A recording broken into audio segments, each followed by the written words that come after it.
नमस्कार दोस्तों, मैं करण साइनिंग एकेडमी में आपका स्वागत है। इससे पहले हम लोगों ने पढ़ा था मुंडा शासन व्यवस्था। मुंडा शासन व्यवस्था के अलावा हम लोगों ने पढ़ा था पिछले वीडियो में उरांव की पढ़ा पंचायत शासन व्यवस्था।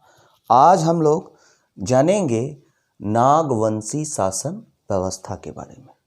ठीक है दोस्तों, तो नागवंशी शासन व्यवस्था। नागवंशी शासन व्यवस्था, जैसा कि मैंने पिछले वीडियो में बताया था कि अंतिम मुंडा शासक मदरा मुंडा होते हैं।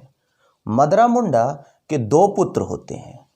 पहला जो बेटा था उनका नाम था मणि मुकुट, और जो दूसरे पुत्र थे वो थे फनी मुकुट राय।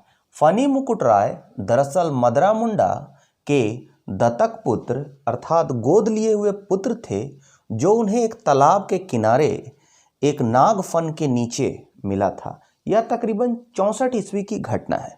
ठीक है, तो 64 ईस्वी में नागफन के नीचे फनी मुकुट राय मदरा मुंडा को मिला। यही फनी मुकुट राय आगे जाकर 83 ईस्वी में, यानी प्रथम शताब्दी में 83 ईस्वी में फनी मुकुट राय ने नागवंश की स्थापना की। फनी मुकुट राय को नागवंशी शासकों का आदि पुरुष भी कहा जाता है। फनी मुकुट राय ने सुतियांबे को अपनी राजधानी बनाई। ऐसा कहा जाता है, पुस्तकों में ऐसा वर्णित है, जो फनी मुकुट राय का जो राज्य था वह 66 परगनों में विभाजित था। फनी मुकुट राय ने नागवंश की स्थापना की। इसका संपूर्ण साम्राज्य 66 परगनों में विभाजित था। नागवंशियों ने भी मुंडाओं की तरह पढ़ा पंचायत शासन व्यवस्था को ही अपनाया। यहाँ कुछ हम लोग कन्फ्यूज़न देखेंगे, जिसको क्लियर कर लेना आने वाले वीडियो में भी मैं क्लियर कर दूंगा कि इसको क्लियर करना बहुत ज़रूरी है। मुंडाओं की जो शासन, ध्यान दीजिएगा, सभी स्टूडेंट ध्यान देंगे कि जो मुंडाओं की शासन व्यवस्था है उसको भी हम लोग बोलते हैं पढ़ा पंचायत शासन व्यवस्था। मुंडाओं ने जो शासन व्यवस्था लागू किया वो पढ़ा शासन व्यवस्था को लागू किया।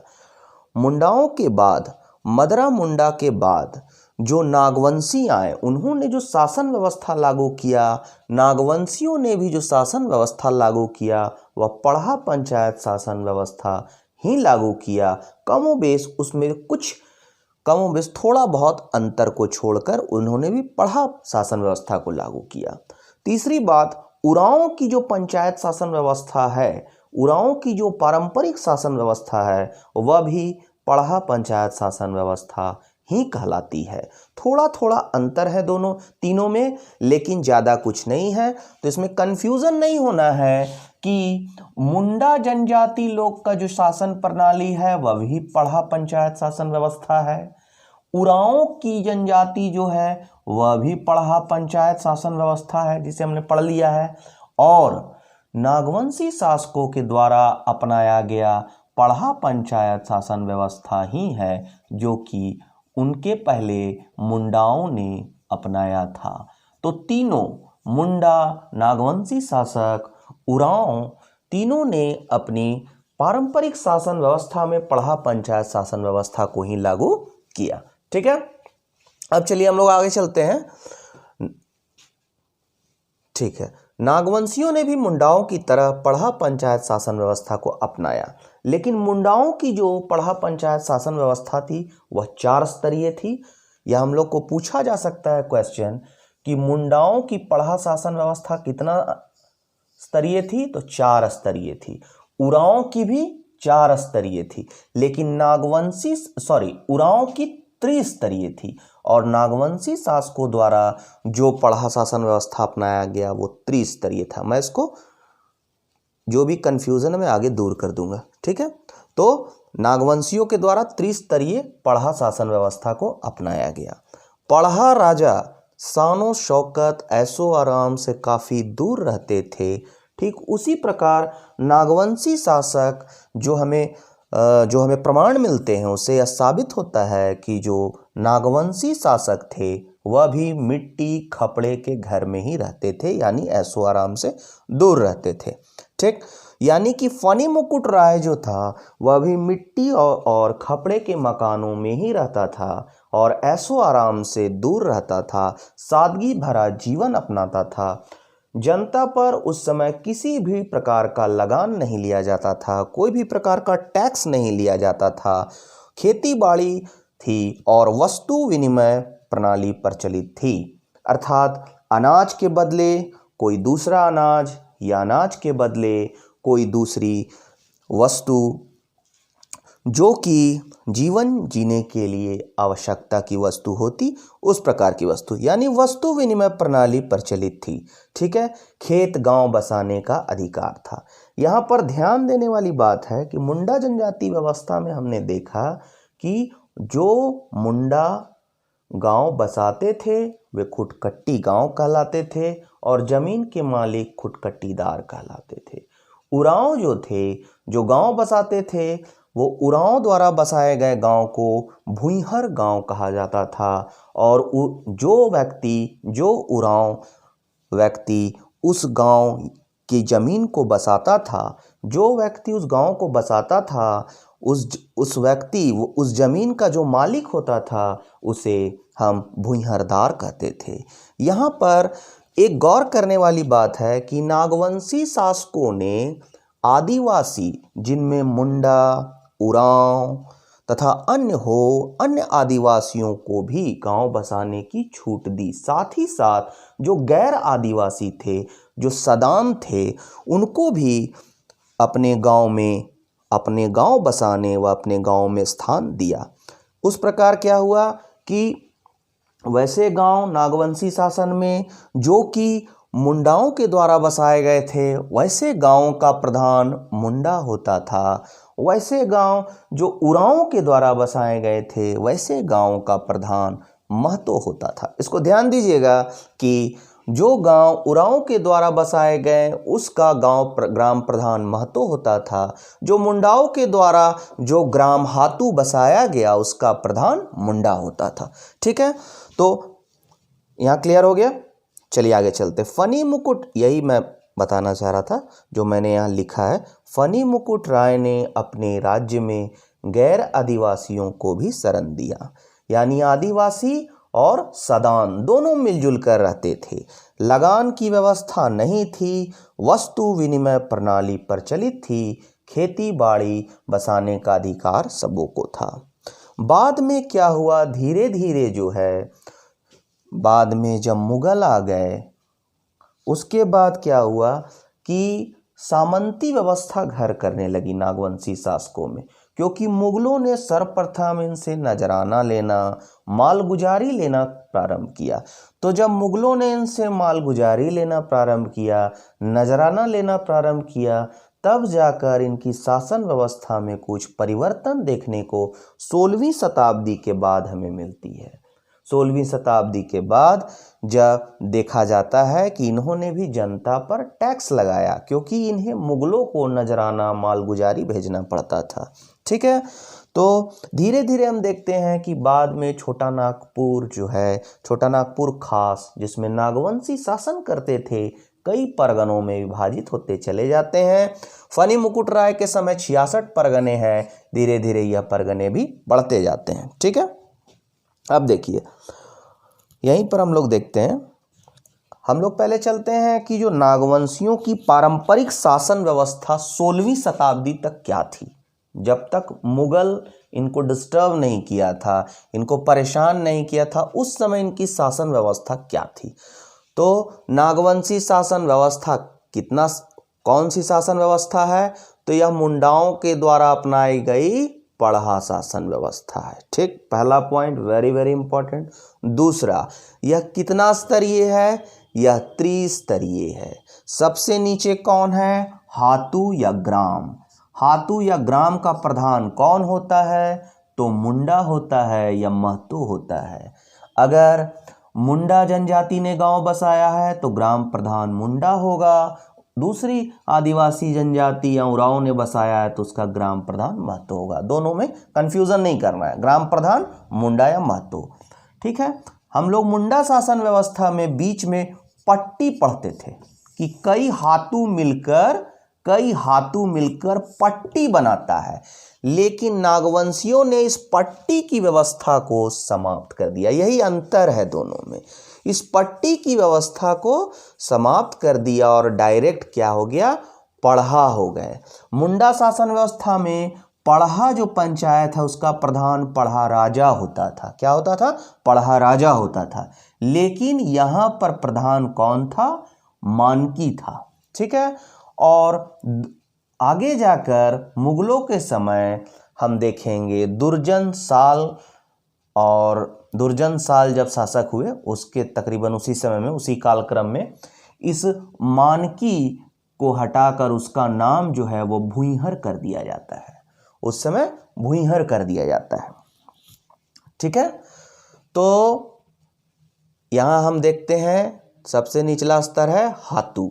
ठीक है। हाथू जो है, कई हाथू मिलके पट्टी नहीं, पट्टी का कॉन्सेप्ट हटा दिया गया, पट्टी हटा के पढ़ा ले आया गया। हाथू या गांव का प्रधान मुंडा, पढ़ा का प्रधान यहां हो जाएगा मानकी या भुईहर। वेरी इंपॉर्टेंट, यही सब आएगा। ये भी वेरी इंपॉर्टेंट क्वेश्चन, ये भी वेरी इंपॉर्टेंट क्वेश्चन, ये भी आ सकता है। ठीक है। और सबसे ऊंचा था महाराजा यानी नागवंशी शासक, जैसे फनी मुकुट राय, भीमकरण, प्रताप राय, दुर्जन साल, ये सब जितने भी राजा हुए ये सबसे ऊपर। ठीक है। अब देखिए थोड़ा सा समझने का यहाँ कोशिश कीजिएगा कि पढ़ा राजा जो है, पढ़ा का प्रधान कौन है, तो मानकी है। बाद में मानकी का पोस्ट को हटा दिया गया और उसको भुईहर कहा गया। अगर क्वेश्चन आए कि नागवंशी शासन व्यवस्था में पढ़ा का प्रधान कौन होता है, तो अगर आपको भुईहर ऑप्शन रहेगा तो आप पहले भुईहर को टिक कीजिएगा। ध्यान रखिएगा, अगर भुईहर ऑप्शन रहेगा तो आप पहले भुईहर को टिक कीजिएगा, और भुईहर नहीं रहेगा तब आप मानकी को टिक कीजिएगा। ठीक है।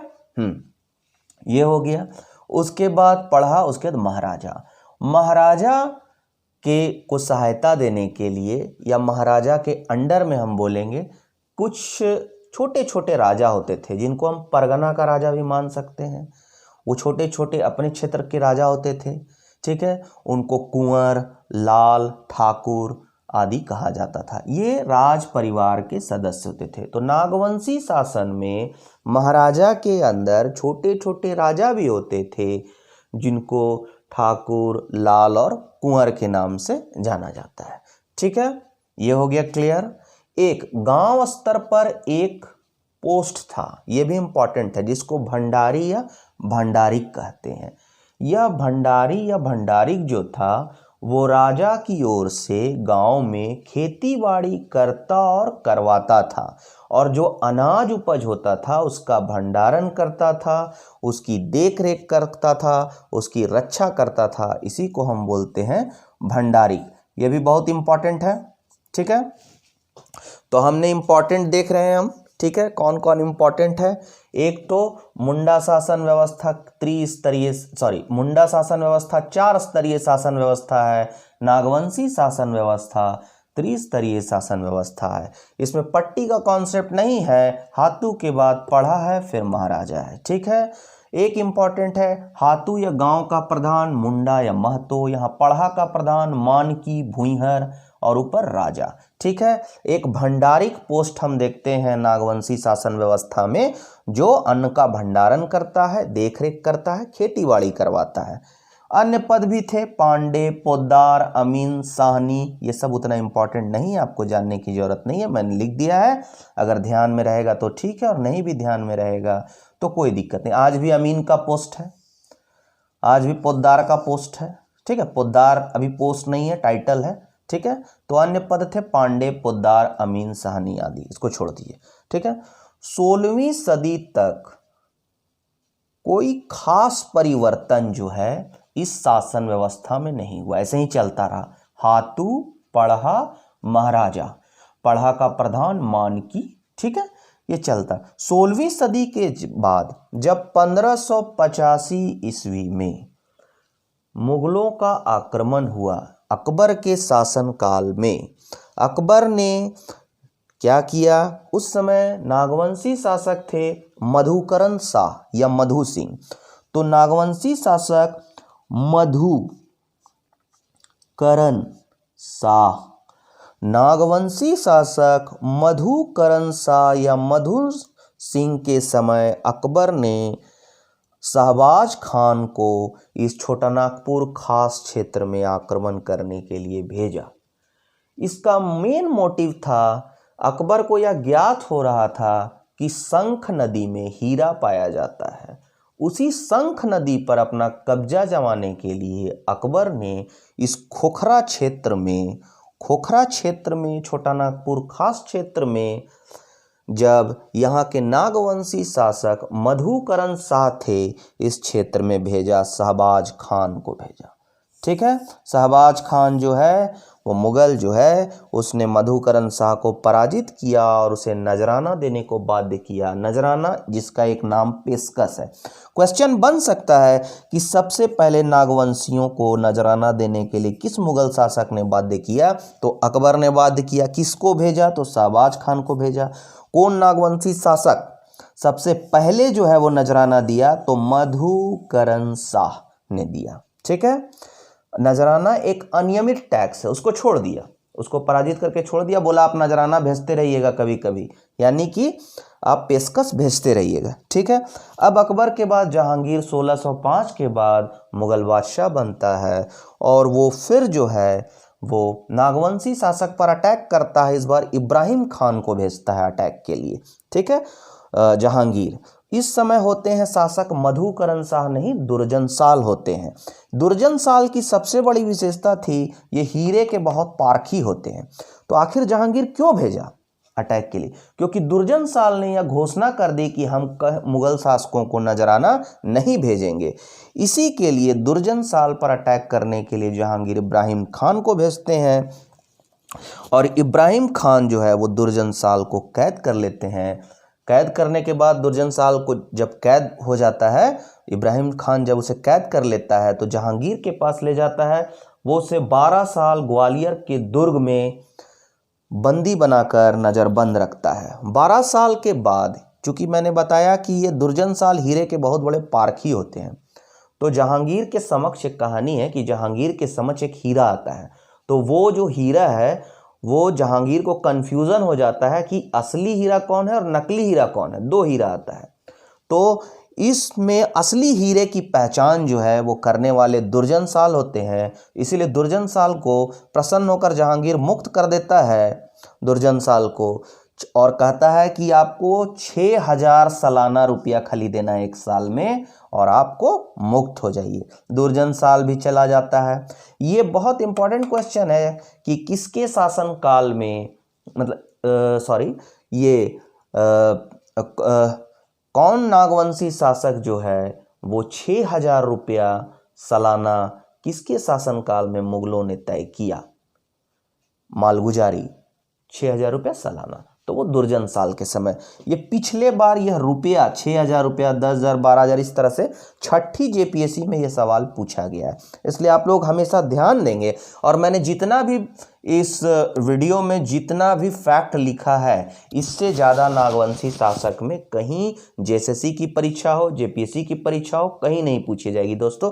केवल आप इस वीडियो में जो बताया जा रहा है उसको आप ध्यानपूर्वक कर लें और अपनी सुविधा अनुसार नोटबुक में से नोट भी कर लें। अपनी सुविधा अनुसार इसका आप स्क्रीनशॉट भी ले सकते हैं। ठीक है, चलिए हम लोग फटाफट चलते हैं। मेन आप लोग देख लिया, नागवंशी शासन व्यवस्था, हातू गांव, ऊपर उसका पढ़ा और फिर महाराजा त्रिस्तरीय। ठीक है, अब इसमें 16वीं शताब्दी तक कोई प्रॉब्लम नहीं होता है। जब मुगलों का शासन व्यवस्था होता है तो टैक्स लागू करना पड़ता है। अभी तक हम देख रहे थे कि अनियमित टैक्स था, फिर जहांगीर जो है वो नियमित टैक्स कर देता है। और जब जहांगीर नियमित टैक्स कर देता है, दुर्जन साल को बोलता है कि 6000 रुपये आपको सालाना देना होगा, तब अब इसी समय जो है वो नागवंशी शासक जो है वो जनता पर लगान लगाती है। अब परिणामतः क्या होता है, जनता पर टैक्स लगाना प्रारंभ किया जाता है और टैक्स वसूली का कार्य मानकी के बदले किसको दिया जाता है? प्रारंभ में भूइंहर को दिया जाता है, लेकिन बाद में पढ़ा का जो प्रधान भूइंहर होता है उस भूइंहर को लगान वसूलने की जो जिम्मेवारी है उससे मुक्त कर दिया जाता है और उसके लिए जागीरदार की नियुक्ति की जाती है। यहीं से नागवंशी शासन व्यवस्था में यहीं से छोटा नागपुर में जागीरदारी प्रथा का जन्म होता है। ठीक है, अब जागीरदार की नियुक्ति की गई। तो पहले पढ़ा का प्रधान मानकी, उसके बाद भूइंहर को लगान वसूलने का अधिकार दिया गया, फिर बाद में लगान वसूली का अधिकार जागीरदार को दे दिया गया। ठीक है, अब क्या आते हैं, जागीरदारी प्रथा का प्रारंभ हो जाता है। अब धीरे धीरे मुगलों के बाद, जब मुगलों की सत्ता समाप्त हो जाती है औरंगजेब की मृत्यु के बाद, और अंग्रेज 1765 में छोटा नागपुर क्षेत्र में प्रवेश करते हैं सबसे पहली बार। अंग्रेज सबसे पहले कब प्रवेश किए थे, ये भी क्वेश्चन आया हुआ है, और कहां पर से प्रवेश किए थे। तो अंग्रेज सबसे पहले सिंहभूम में आए थे, झारखंड के सिंहभूम में आए थे 1765 में। ये क्वेश्चन भी पूछा गया है। इस क्षेत्र में अंग्रेज आए सबसे पहले 1765 में, और छोटा नागपुर खास जो है, जो नागवंशियों का इलाका था छोटा नागपुर, उसको पटना काउंसिल के अंदर ले आया गया, जो कि पटना काउंसिल खुद फोर्ट विलियम के अधीन था। ठीक है, अब जब इसको पटना काउंसिल के अधीन ले आया, फिर भी लगान व्यवस्था दुरुस्त नहीं थी, अंग्रेजों को टैक्स वसूली करना था, लगान नहीं आ रहा था। तो 1773 के रेगुलेटिंग एक्ट के तहत 1773 में एक कलेक्टर की नियुक्ति सबसे पहले छोटा नागपुर में की गई। तो छोटा नागपुर के पहले कलेक्टर GS विटले, ये छोटा नागपुर जो उस समय कमिश्नरी था, छोटा नागपुर के पहले DM या पहले कलेक्टर या पहले DC, जो बोलिए, ये पहले कलेक्टर थे GS विटले छोटा नागपुर में। फिर भी लगान व्यवस्था उतनी दुरुस्त नहीं हुई, प्रत्येक व्यक्ति से लगान नहीं लिया जा सक रहा था। उसके बाद 1793 में लॉर्ड कॉर्नवालिस की स्थायी बंदोबस्ती, आप लोग जानते होंगे, लॉर्ड कॉर्नवालिस द्वारा स्थायी बंदोबस्ती लाया गया। उसके बाद लगान प्रणाली नियमित हो गई और नियमित रूप से सभी जनता पर लगान, सभी जनता से टैक्स लगान वसूल किए जाने लगे। इस स्थायी बंदोबस्ती में होता क्या था कि जो जागीरदार, जो पहले जागीरदार थे, राजे थे, महाराजे थे, वो जो लगान नहीं दे पाते थे, नियमित रूप से लगान नहीं दे पा रहे थे, उनकी जमीन नीलाम कर दी गई और सबसे अधिक बोली लगाने वाले व्यक्ति को या जागीरदारों को या जमींदारों को वह जमीन दे दी गई। और यह बोला गया कि आपको यह निश्चित राशि लगान के रूप में ईस्ट इंडिया कंपनी को जमा करनी है। ठीक है, तो 1793 की स्थायी बंदोबस्ती के तहत लगान प्रणाली नियमित हो गई और छोटा नागपुर खास में तरह तरह के बाहरी व्यक्तियों का भी प्रवेश होने लगा और बाहरी व्यक्तियों को भी जमींदार बना दिया गया, यहाँ के मूल लोगों से उनकी जमीन को लेकर।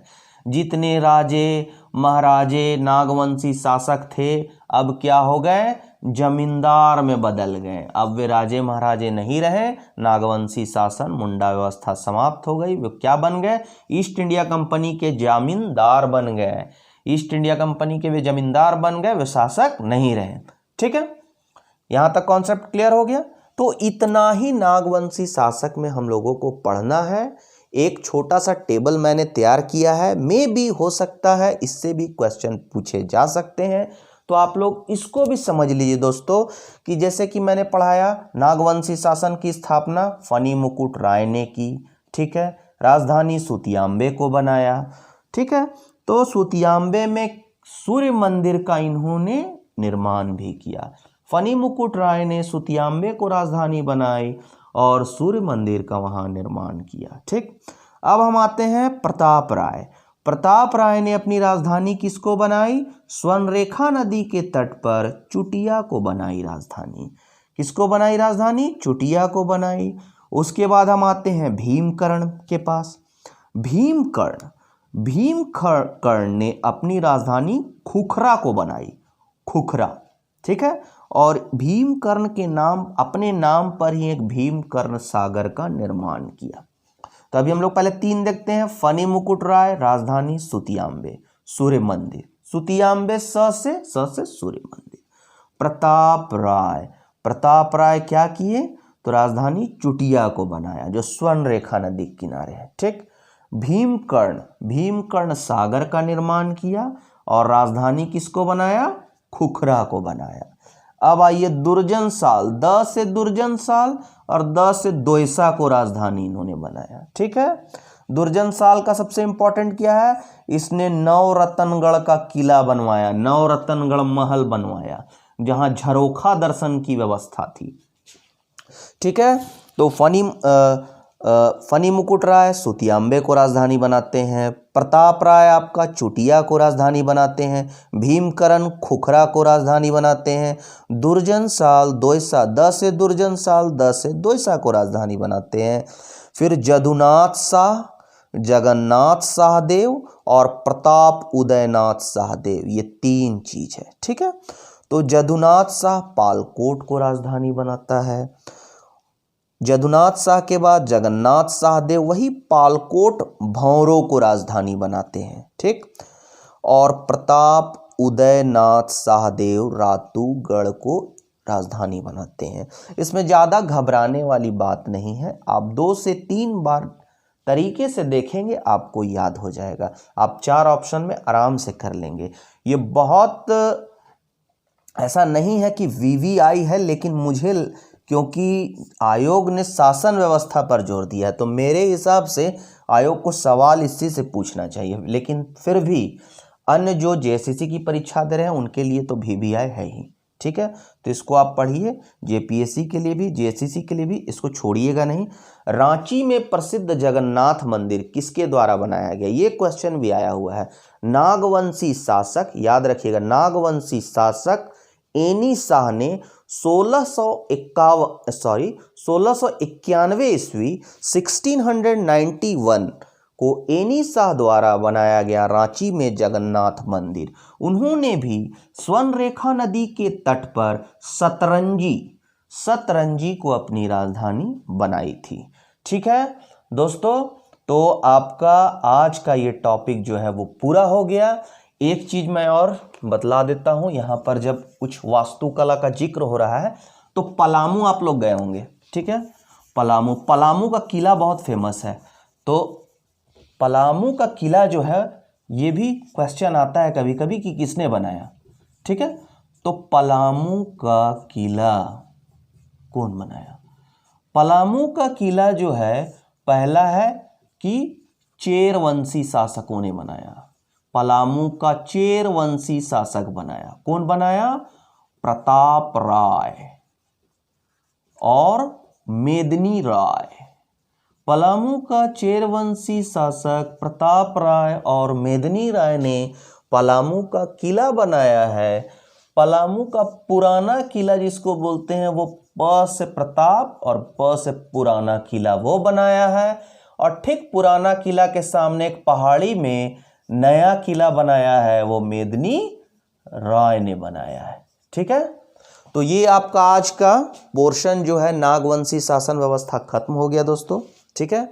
अगर हमारा वीडियो आपको बहुत अच्छा लग रहा है और हम आशा करते हैं कि जितने भी स्टूडेंट्स जेपीएससी जेएसएससी की तैयारी कर रहे हैं निश्चित रूप से उन्हें यह वीडियो बहुत फ़ायदा करेगा। और इस पोर्शन में इससे ज़्यादा फैक्ट नहीं हो सकते हैं। मैंने आपको सारा चीज़ को कवर करने का प्रयास किया है। नेक्स्ट हमारा जो वीडियो आएगा वो अगली शासन व्यवस्था के बारे में आएगी, चाहे वो ढोकलो सोहोर शासन व्यवस्था हो या मुंडा मानकी हो या मांझी परगना शासन व्यवस्था हो। ठीक है दोस्तों, अगर हमारा आज का यह वीडियो आपको अच्छा लगा हो तो ज़्यादा से ज़्यादा सब्सक्राइब कीजिए, दोस्तों के पास ज़्यादा से ज़्यादा शेयर कीजिए, ज़्यादा से ज़्यादा लाइक कीजिए। धन्यवाद। जय हिंद, जय भारत।